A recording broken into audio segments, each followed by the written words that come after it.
Dara at Bea dumalaw sa puntod ng kanyang ina, iyan po ang ating bibigyan ng maikling reaction.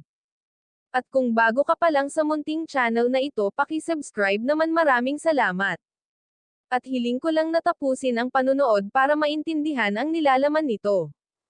At huwag natin kalimutan suportahan ang ama ng Kalingap na si Val Santos Matubang at si Kalingap Rab.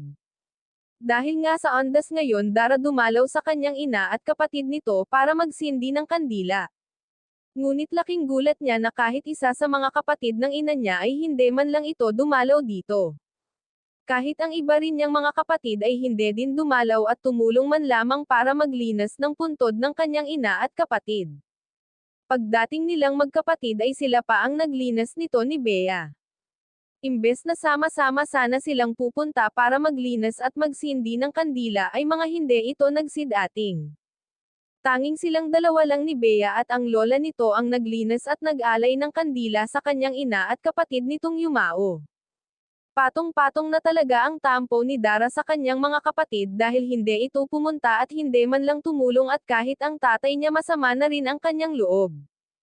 Mabuti na nga lang at nandito pa ang kanyang lola na kahit papaano ay gumagabay sa kanilang magkapatid. Dahil silang dalawa lang ni Bea at ang kanyang lola ang nagdadamayan sa lahat ng oras, tunay ngang hindi na umaasa si Dara sa kanyang mga kaanak at mga kapatid, lalong-lalo na sa kanyang ama na walang siyang ideya kung ano ang nangyayari dito.